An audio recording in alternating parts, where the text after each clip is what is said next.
I'm Becky Fawcett, a mom by adoption, an infertile blonde, a female founder, and a business owner. Podcast rulebooks will say that your introduction must always be the same for every episode. My guess is that mine won't be because I don't like being told what to do. For most of my life, I tried to be perfect and do what everyone else was doing. And then I tried to have children, and that was the plot twist. Now I look for any opportunity to be different. I'm an outspoken advocate who wants to change the world, and this sometimes gets me into trouble. But for the most part, it helps me make real connections with real people. Welcome to my podcast, The Fawcett Report. I'm so glad you're here. Today, I have a friend on who I have followed on Instagram for a long time before I was introduced to her because I love jewelry, as comes to no surprise, but I'm always looking for something different. And I was drawn to your Instagram account immediately because I think you really do have a very cool eye for not your normal stuff. And so I was going to California for Help Us Adopt work. And I was talking to my friend Jackie, who happens to know Ashleigh. And she was like, if you're going to LA, you have to meet Ashleigh. And this would be where my whole life, all roads lead to helpusadopt.org. Jackie was absolutely right. Ashleigh does not do things the normal way either. She likes to be different. It won't take you guys long today to figure out why we're friends. So Ashleigh, thank you for saying yes to being here today. And I can't wait for everybody to hear more about what you do. Hi, Beck. So thanks for popping my podcast cherry. I know. This is quite an honor. For me. It's quite an honor. And definitely want to talk before we get into literally how cool you are in many different ways. I want people to know, I think one of the things that a lot of women who are thinking, I want to do my own thing, I have this idea, and they don't realize that we don't start out here. Sometimes there were chapters along the way that led us here. Maybe some worked, some didn't. So tell us about your story along the way that led you to Milestones by AB. Sure. All my roads led to here. They all did. They all prepared me for this. I was born like this. Let's just say that. I came out with all the jewels on, and it's in my blood, honestly. So I was a fashion lover from a very young age and was a shopaholic at a very young age. And my parents said, if you want to keep shopping, you need to get a job. So I figured, why not get a job at the place where I want to get a discount? So I, at 14 years old, begged them to hire me at Fred Segal. And fast forward, I was there over 18 years, did the buying, the accounting, the hiring, the firing, the everything you can imagine that needs to be done to run a store. I did it there and I learned it there. And after 18 years, I was actually courted by Anthropologie to be their senior jewelry buyer for all of their 250 stores and their web business. And I took the position and I moved to Philadelphia. This LA girl was East Coast for a year and a half, which was a wide awakening. I had never used the snow. And I'm from Philly. I'm a Philly girl. I know where you were, down at the Naval Yard, right? Were you at the Naval Yard? Oh, yeah. I had never learned how to shovel my windshield, that you had to get the snow off. It was a mess. People laughed at me, but it was fun. It was really fun. Very different experience that Fred Segal was very mom and pop, very about your instinct. And being at Anthropologie was like getting paid to go to grad school. Meeting after meeting, spreadsheets, acronyms I had to learn. It was incredible. And when I left, I started consulting. They said, you should start your own consulting company. We'll be your first client. And I consulted for stores and brands and designers, but I just missed being with the client, which even though I was the buyer at Fred Segal, I was always on the floor, always talking about what's the hottest jewelry line. They would ask me, what bag should I carry? They should ask me, where should we go to dinner? So I melted all those experiences together. When I started Milestones, I've run the gamut in jewelry business. I've done wholesale, retail. I've had my own line. I've done costume manufacturing, fine jewelry manufacturing, just about everything. But this is where my heart lies, which is working with amazing, incredible women and men to find the perfect milestone. I think you've done a really good job. And I've sat in your studio. I've been lucky enough to be there with my friend Jackie when we came to LA. Gosh, almost 2 years ago, I think, was the first trip. Wow. And I think that you really have created these unique pieces that tell stories. And I think that's so interesting because I know with my jewelry, I would assume that people come to you to figure out what's the piece for them and what's the milestone, right? Yeah, I'm really lucky to be a part of people's very intimate moments, whether it's having a baby, whether it's I just beat cancer, whether it's I'm getting engaged. It's pretty special. And it really is the best part of what I do is getting to hear the stories and create that lasting milestone that's going to mark that for their entire lives. And you have so much fun doing what you do. Like one of the things that I love, and you just did it, your new photo campaign is with your friend Kim, who's an amazing photographer who I've been lucky enough to meet as well. But you were like all in with the costumes and the creative ideas and this incorporating, like you were standing in a shopping cart eating snacks in a ball gown the picture I saw last week that I love. How much fun do you guys have on those shoots? It's a little work, but is it more fun than work? It's so fun and it's so wild. And every time we think like we're never going to top that last one, and we always do. We have the most amazing team and they're so creative and so smart. They have such good ideas. And literally one of us will just think of something and then we just like riff off each other until we create this just pure, fun, genius experience for all of us. And, you know, what my clients love to see. I get people all the time. I love your emails. Your emails are like nobody else's. And I'm like, yes, we did it. Because I get hundreds of emails in my inbox and every day it's just delete.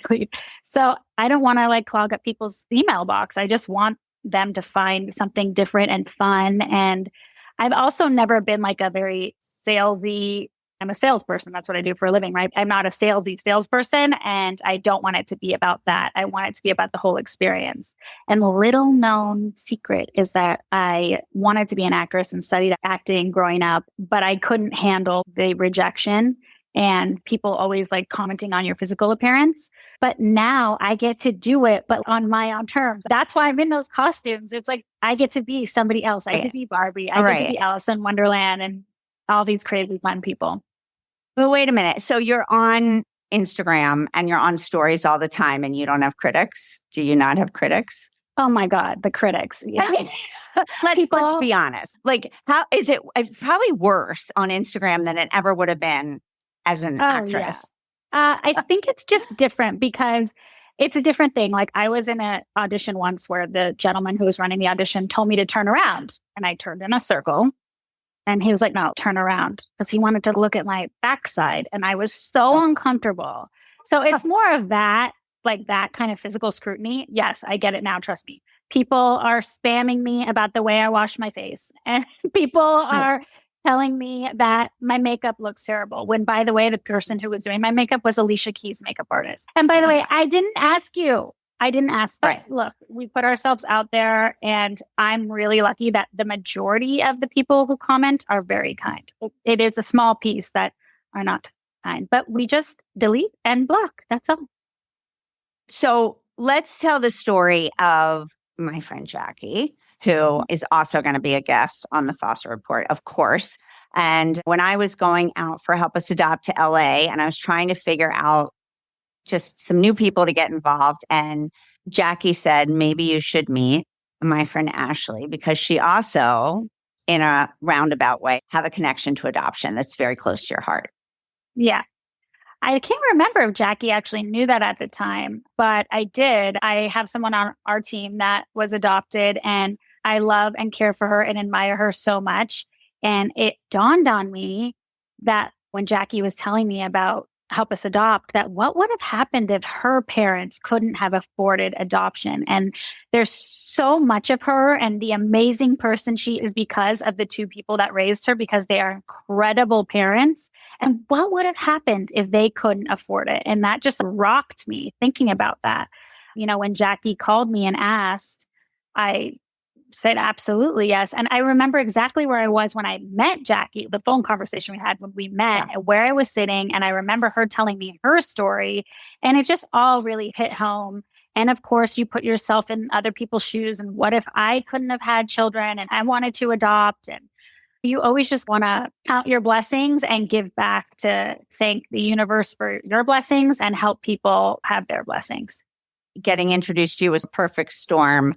And it was also authentic because Jackie's look her up on Instagram. I'm like, I don't have to look her up. I've been following her for forever. So it wasn't like one of those moments where I'm like, oh, I'll follow her now. It was like a real thing. I definitely want to talk about when I came to LA with Jackie for that event at Veronica Beard and why having women who were not moms by adoption talk about us was important. But before I get to that, I definitely want to talk about being a mom because it does not matter how you get there. What matters is you get there.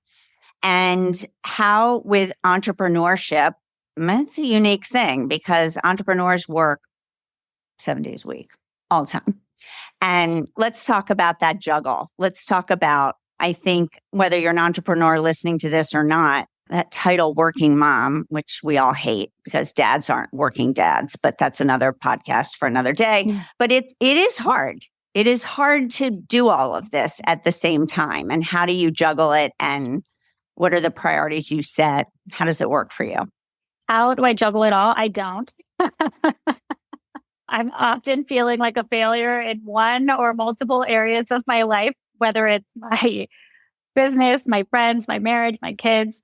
But yeah, it's a struggle. It is a daily struggle. And especially when you're an online entrepreneur and your business is open 24 hours a day. It's not like I have a storefront where I can lock the door at 6 and go home and then open the doors at 10. I'm open 24 hours a day. And when people have a question, they want an answer. And when you don't answer, they're not happy and they go somewhere else. So, of course, I have that tendency to always want to be like checking and answering and making sure that people are taken care of. But as we're moving into our 10th year of Milestones, and I've learned a lot about boundaries for my family, personal boundaries, there are times where I need to shut off. And I just say, if they want to go somewhere else, they got to go somewhere else. That's okay. It's not, for me, it's not about every dollar and every cent. It is the experience. That's the most important. And I absolutely love what I do. Literally love what I do. Going to work is my greatest joy. Don't tell my family, even though they know.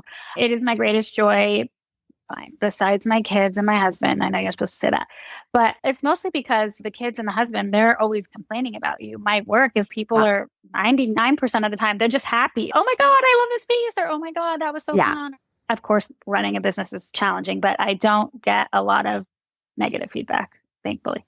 When you love what you do, I just keep trying to show my girls, like, you could only be so lucky to love your job this much. And everybody should want to love their job this much. And if you get into something that you don't love, let's figure it out because maybe there's something better down the road. And I think when you find it, it's crazy. It's crazy good in a hectic, insane way. It's so true. And I have to be honest, like every job that I've ever had, I've loved it all. I've been really lucky. And I think that's just the personality type that I am. Like, I don't want to suffer for what? Like, I just do what I want to do. So that's just something that is one of my like pillars in life. And I hope that people listening will maybe take this as a sign if they're not happy in what they do, that maybe they should try and do a pivot, whether that's could be like a whole career change, or it could just be like finding a side hustle that fills you up so that you're not so angry when you're at work. But exactly. Yeah, juggling is really hard. And I have to remind myself all the time. If I come downstairs in the morning, I try and leave my phone upstairs because I know I'm going to check it. It's stronger than me. It's built that way. It's a system and it works. So I just try and leave it away. Or I'm going away on a trip with my kids for their school and there's going to be no phone. Like, it's just what I do. I have to do it. But then I love getting back to it. I watch you when you do your stories of when you travel to the jewelry shows and you're looking for new pieces and new lines. And I think in some cases, some of your clients are like, find me this, right? I'm looking for this. What do you look for when you're looking for something different than everybody else has? And do you have exclusives at Milestones by AB that no one else such has? A good question. Or special pieces? Or have you designed something with a designer that you thought you loved their look, but they were missing something in their collection and you had an idea and wanted to make it all yours? Yes. Yes, on all of those questions. So before I go to a show, I talk to like my top clients that we shop for on a consistent basis. And when I say consistent basis, weekly, couple times a month. consistently. And so I'll let them know I'm going. Is there anything on their list? And I just like compile this list weeks leading up to the show. And I just have it with me. And every like hour, I'm like looking at it just to make sure I have it all in my mind, because I have terrible ADD and I also have a terrible memory. So it's not always easy to remember. So there's that part of it, of course. And I do a lot of custom design at the shows too. So it's not just looking for finished jewelry, but it's looking for stones, and it's a lot. And to answer your question about like finding unique pieces, back in my Fred Segal days, my job was to find the undiscovered, the lines that nobody knew about that they were selling to me from their dining room table. So we would launch them. And then, of course, then they'd get into Barney's and all the other stores. But we had them first. And nowadays, it's really hard to do that because of Instagram and the internet, because everyone is already discovered the minute they put up their account on Instagram. So it's not easy, but I try. I always suggest that young designers, new designers, send me their line sheets. And if it's not a match immediately, keep submitting as their line progresses. And I love fresh meat. I want to have the thing that nobody has seen before and nobody has. I'm not interested in having the biggest thing. It's just not my deal. I don't want my assortment to look like every other store. And I think that I try to do a little bit of a mix. So like mostly new budding designers. And then I have established designers, but most of those are like ones that I've worked with for 20 years. Oh, and designing myself. So I don't have a seasonal line that I come out with, but if I see a stone that I love and have an idea for it, or I see something that of another designer, but I'm like, I like the idea, but it's not quite, let me do my twist on it. Or to your other point, I've done a lot of collaborations with the brands that I work with. So we'll do exclusive pieces just for our site, things that are my idea, but like have their hand feel to it. So that's always really fun.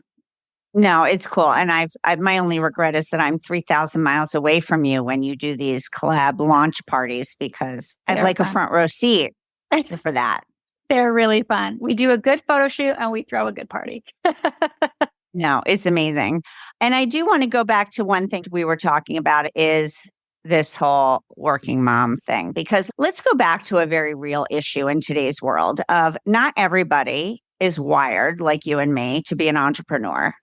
It takes a tough gut. Let's be perfectly clear. There are so many good times, but probably more bad times along the road when you're an entrepreneur that you just have to have the gut for. And a lot of people don't. You take risks without a net that a lot of people are not comfortable doing. And there's growth, like especially at Help Us Adopt, when there's level ups over the years that things change because I raised so much more money and things shift. And all of a sudden what we did every day for 4 years is not what we're doing and doesn't work for everybody. So let's just say you're a woman listening to this and you're like, okay, so I have a job that's a really good job and I'm very educated and I'm very smart, but my job is not as fun, it sounds like, as working at Milestones, but I can't do that. So how do you address that? Because again, not everybody's wired for the entrepreneur life, and there's nothing wrong with some of those corporate jobs because they're very smart women, very capable women. I always tell them this is when purpose might come into your life and where you might be the breadwinner of the family and there's no chance you can leave that job because you can't. I get that. But purpose can come in a very interesting way. And I've tried to, with Help Us Adopt, give people purpose that's lifestyle.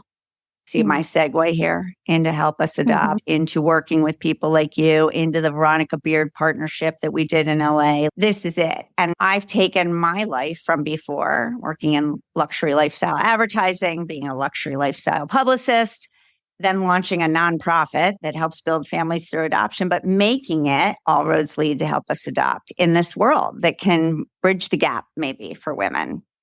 How do you bring the purpose into what you guys do? Because I know you're very purpose-minded in what you do. I know you grew up that way with your dad. Yes, thank you for acknowledging my dad. He was the executive director of United Cerebral Palsy for 50 years. And so I grew up doing telethons and raising money and all the things. Like, remember those when you used back in the day with the phone banks? Yeah, I worked those. Saturday. Exactly. So it's been a part of my upbringing and it's just natural to me. And I'm such a fortunate person that I just feel like in order to keep that good karma going, you have to give back. And it's the way, like I said earlier, that you say thank you to the universe. Here at Milestones, whether it's a yearly thing or a quarterly thing, we're always partnering with different organizations that hit close to home. So again, Help Us Adopt was hit close to home for me. And there's other ones that we've worked with throughout the years, whether it's on Giving Tuesday or Breast Cancer Awareness Month or whatnot. And I just, obviously for me, my tie-in is with jewelry. So whether it's donating pieces to these charities, raising money through our Instagram and selling jewelry, giving back to the firefighters in LA. We just recently designed a piece and sold a piece and all the proceeds went to that. So again, that's always usually has to do somehow with jewelry, but it's just a part of our practice here and giving back. But back to your question too about purpose and working moms. I also find that the way that I'm able to do all the things is that I really do a pretty good job of filling myself up with what I need to be good at those things. And one of those things for me is being with my girlfriends. I'm sorry. That's like top priority. Like at least it's once a week or every other week. Like I need to see a friend for a drink or a dinner or a coffee or whatnot, because that's how I can come back and be with my kids and be a good mom, or come into work guns blazing because I'm filled up.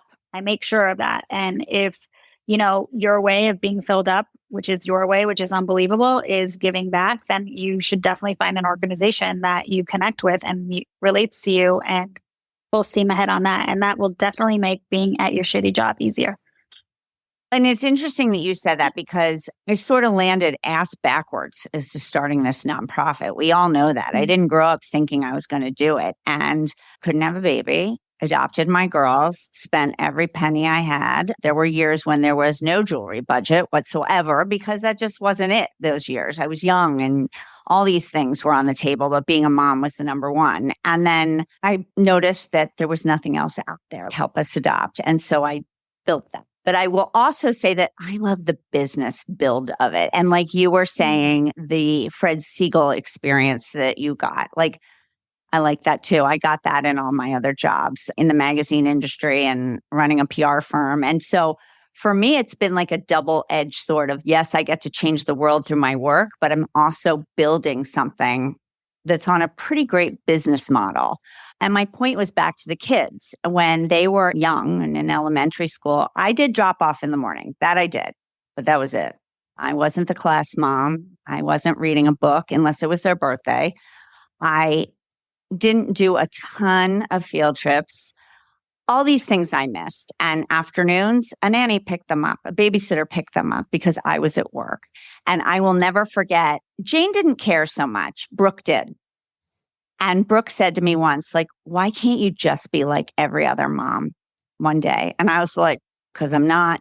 And I'm not, and I never could be. I'm not wired that way. And I said, my job and my career is so important to me. So are you. But this makes me the best mom possible. And someday you're going to think it's cool. That day's finally come. Oh my God. Now I hear her telling, my mom's like queen of the world at the office. Oh, I like that title. That's a good title. I can do that. And it's good. And she doesn't really understand that no one owns a nonprofit. The donors, I guess. It owns you. They own it. But she tells people, my mom built that and my mom owns that. And I always correct her that it's not an ownable thing. But the work was inspired because of the girls. And now I'm hoping to lead by example. And maybe they don't want careers. Maybe they are going to want to be stay-at-home moms. That's totally their call. Sure. But it is interesting to do this when you are, I'm hardcore at work. I love my job. But it's interesting because I'm not in the classrooms and I wasn't doing all those things that every other mom was doing. Yeah. Some days are harder than others, explaining that to them. Yeah, it is hard. I have major trauma from my childhood of having the working mom and always being upset about that. I was like your one daughter who it mattered to her. And my sister was the other way too. She didn't care. But I always wanted What did she do, your mom? Wasn't. What did she do? She's an interior designer. She owned her own firm. So she was always working and she was home for dinner, but she didn't pick me up from school. She wasn't the brownie troop leader. She wasn't the PTA mom. And all my friends' moms did not work, and they were all at all that shit. So I have a lot of baggage about that. And I'm still working that out 1 day a week in therapy. And of course, now I have my own kids and really try not to project my trauma onto them. But I try. It's really hard. I can't be at everything, but I make crafts when I can during the holidays. But I'm not the PTA mom. I'm not going to be the brownie troop leader. I'll go to the one brownie trip a year, but I'm not leading at every meeting. So I try to make it a balance for myself. And yeah, my kids definitely resent my job sometimes. Again, it's a lot of being on the phone and a lot of filming. And, when they tell me like, Mom, get off the phone. Yeah. It's like a stab in the heart. I feel so bad and guilty. But of course I do. I get off the phone. But it's, oh shit, why did that they happens? have to say it? Yeah. Yeah. So it's because tough. I'm on it a It's lot. tough. I'm on the phone a lot. And then Brooke will say, you tell us to put our phones away. I go, yeah, but I'm actually helping make the world a better place through my phone. Prove that you're doing the same. You can keep yours on. So it's cute. It's cute. But I have earned the reputation. I will say this is sometimes things will go wrong at school or I don't know, something won't go. And I'll hear the kids on these group chats on video all night long and together. And I'll hear, send Brooke's mom in. She'll steer them straight. I'm like, I like that. Oh my God. So it is cute. It is so cute. I think the moral of the story is, and I've come to understand, is like, no matter what we do, we're going to mess them up in some way. That's so it. just try your best. And That's it. at the core, you're living your life. So you have to do, as our friend Caroline says, put the oxygen mask on yourself first. And then you can show up in your best form, which I could not be a stay-at-home mom. I did it for like 3 weeks to a month when I moved back from Philly. No, thank you. Nope, not for me. And my baby was cute and easy. I do think, truly said, I do think being a full-time stay-at-home mom is harder than anything I do in a day. And I stand by that fact. I bow down to the involved stay-at-home mom. Couldn't do it. I really do think it's the hardest job on the planet. Yes. You don't have a lot of acclaim there, except at the end of the day, hopefully your kids will say thank you for doing it. You mean the end of the day, I like do when bow they're 30? down. Yeah, exactly. Right, exactly. So I have a question for you that we didn't talk about before. Do your kids have any friends who are adopted in school? Yes. One kid. There's more than one, but sometimes they don't talk. There probably is. Yeah. Yeah. I think interesting. sometimes it's more obvious if the child isn't the same race as the parent. Yeah. Sometimes when they're the same race, they could appear to look similar and nobody questions it if they're not going to say it. If it's not, my kids are fairly young too. So I don't know if you told your daughters very young, but when they were in my arms, but it's interesting. No, it's interesting. And on those lines, it was very funny. Like when you talk about being class moms, Jane did have Heritage Week in New York City, which as you can imagine is fascinating because there's every heritage on the planet in elementary school. And you were supposed to pick a time and the family is supposed to come in and tell their story or make a native food.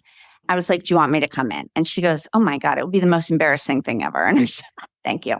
Thank you from the bottom of my heart. Why? She goes, well, so-and-so's grandmother is from China and the grandmother speaks no English, came in wearing generational robes. Cool. And very cool. Talked about the silks, talked about the prints, talked about everything, and made us dumplings from scratch. She goes, Mom, what would you make? Grilled cheese and French fries? Like, this would be mortifying. I'm like, my grilled cheese is good, but I'm going to tell you this. We have an adoption story. It's just as good as your friend's grandmother's story. Like, it's just as good. And we didn't do it. Jane decided she pass on that. Thank you very much. But it's interesting. Like, not a lot of people want to wear that flag walking into class, but I'm seeing it more. And I do always ask my friends who do not have adopted children, how many kids, because they will eventually, they will have a close friend, middle, high school, college, who is adopted. And it's interesting. It'll be more mainstream and more conversational. Yeah. I think my kids are just so young. They're both in elementary school. So probably soon when one goes to junior You'll have high. to let me know. I'll be dying to know. So I have one more jewelry question, but when I was asking you and two of your friends to be involved in our LA work, the question came back, and I think you asked it. You're like, okay, Beck, we love what you're doing. We love Jackie. We love all of this. However, the elephant in the room is none of us had children through adoption. And I was like, that's the point. And that's it. Can you talk a little bit about being in this sort of pro-motherhood movement where a lot of people are struggling to have kids these days? It's not always easy. In fact, I say this all the time. It's like we try so hard for like 20 years not to get pregnant. And then when you're actually ready to get pregnant, it's so hard. It really is. And obviously, there's lots of studies as to why, and we don't have to go into that. But I truly believe that families come together in a multitude of ways and a multitude of colors and feelings and the parents and how they look and when their backgrounds and the sex and all that stuff. I just feel like everyone who wants to be a parent and it deserves to be a parent. And that doesn't necessarily mean that they have to birth a child. If a man who's partnered with another man, do they not deserve to have children? Of course they do. So of course they should be able to adopt.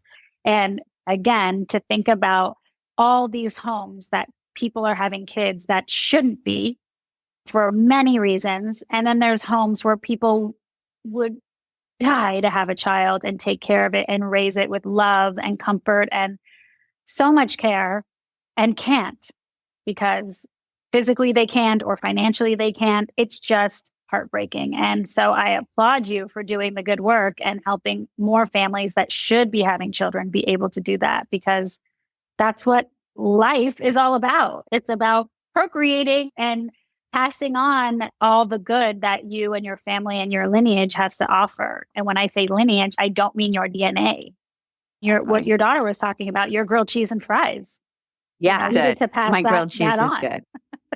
Exactly. The grilled cheese. My sister will attest to that. How I'm very proud of that. Pass that on to children. I know. They need to carry this recipe on. So I know it's important. I always say, someone asked me recently if I cook, and I'm like, yes, seamless. That's my cooking. It's great. Exactly. So the last thing I wanted to talk about is this, because everything that I do in my life is deeply personal. And I think jewelry is. And to some people, they might be like, okay, so not really, but it is. I have a ring that I wear that's not very valuable, but it was my grandmother's. And you've seen it, that big like emerald cabochon that I have. And then I have something that I bought from you. And my wish list with you is, if anybody, go check her out because my wish list is so long. And it's really, I work in nonprofit work though. So I would need a side hustle in one of those corporate jobs to make my wish list come true. But I did make two things come true. And that was all roads lead back to Jane and Brooke. And I bought my J and B initial rings that I wear so proudly from you. And I do tell them that one day they'll get their J and one day they'll get their B, but they're like, yeah, we'll be waiting for that, Mom. But it is, talk about some of the personal things that people do. Like everybody has things. And I think also with jewelry is sometimes people think if you're buying something, quote, real, it has to be uber expensive. And I always think it has to be something you love. And some days it might be something that is uber expensive, like an engagement ring or an anniversary present. And other days, like you have a lot of stuff on your website that's fun, right? That's really the thing. And what you said about your clients, women should buy jewelry to celebrate themselves too. Absolutely. It's really important. Talk about some of those moments and maybe some of the fun stuff that you've seen people celebrate themselves with over, besides these cool initial rings, which are pretty great to celebrate yourself. So we just did this whole custom thing for this gentleman, a client of mine who is having a new baby and it's their third child. So we did 3 different necklaces. One symbolized him and his wife, one symbolized the 3 kids, and one symbolized just her. And it, again, there's just so many things and we riff about things. I ask them questions. What are their birthstones? What's the pet name you call her? There's so many ways to get down to an idea of how we can memorialize something or make something special that's just hers. No one has these necklaces to put together the way. One of them is like 3 beans, like literally beans, 3 beans shapes, and with the kids' names engraved on them. And the whole project just turned out really beautiful. And she was so happy. And of course, I'm sure she was so happy because her husband like poured over this experience. He wanted it to be so perfect. And we like painstakingly went through revision after revision to make sure it was perfect. So that was a really fun one. Or I just finished a really pretty necklace, multi-shaped diamond all the way around, 37 carats. It's really sexy. It's a sexy gift that one of my clients is giving to his wife for her birthday. But I have to tell you, most of my clients are self-purchasing females. That's the general population of my clients. And I love that because I love ask that. for permission. I love And that. I love that. It's really great. So we'll have to do something again in LA because I'm so grateful for your support and friendship and believing in this work that we're doing and creating a way of that like lifestyle philanthropy. I love it. And it's really just proven I create events that my donors want to be a part of because it's how they live their life. And that is really cool. It's really cool. It meets two roads in the middle and does two great things. Thank you for always saying yes when I call. I can't wait to be back in LA soon. I do love my visits out there.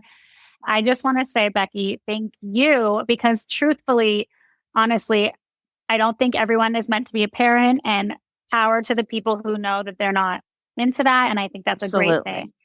And also love that people can make a conscious choice to be a parent. And before I was a parent, I was afraid of so many things in life. It's like going to make me cry, just like afraid of getting my blood drawn, like all these things. And not just birthing a child, but being a mom, all the things that you have to do, like honestly, make me feel like Superwoman. Now, don't get me wrong, it crushes me on some days also, but that I've survived it and that my kids are growing and thriving and our home is growing and thriving and we're creating memories for our kids and a safe place for them to come back to is just makes me feel like Superwoman more than the diamonds, more than the cute clothes. It's really the momhood. And that is just, for me, again, something really special. Incredible that you are providing this for dads and moms that wouldn't be able to. Thank you. And I also think as these kids grow up, and I'm not being negative, I'm being real. If you look at the infertility numbers, we're all raising kids who may or may not be able to do this the old-fashioned way. And I do believe through my work, it's not going to be so scary if they need this. We're normalizing, unfortunately, being infertile. We're normalizing adoption. And this is just another way families are built. And we're normalizing having these discussions with each other because our kids, these next generations, they're going to need it because my generation didn't get it. So I think all of this is so important for these kids to watch and to hear and to see. I can't wait till our next LA venture together. We'll have to cook up something good. Tell everybody where they can find you. You can find all the dazzling jewels on ashleighbergman.com, and you can see all the madness on Instagram and other social media platforms. It's Milestones by AB. Thank you, Becky. It's pretty great. Anything on the horizon we should know about? So many fun things coming up. We're doing a sweatshirt collaboration with JRD Designs. It says the journey is the jewel on it, which is my little catchphrase. Oh my gosh. Wait a minute. We love her. We have a Face of Adoption sweatshirt with JRD. Yes, exactly. So, yeah. She's amazing. She's amazing. Yes. So that's great. Oh my gosh. Those sweatshirts will be. Collab. We have a loyalty program launching. By the time this comes out, it'll probably already be launched. And this year is our 10-year anniversary. So we might be having a bit of a facelift later on in the year. Not me, but not yours. Well, maybe me. You do not need one. But the brand is going to probably be going through a little rebirth, which is really exciting. And yeah, being here for 10 years, it's been a great ride.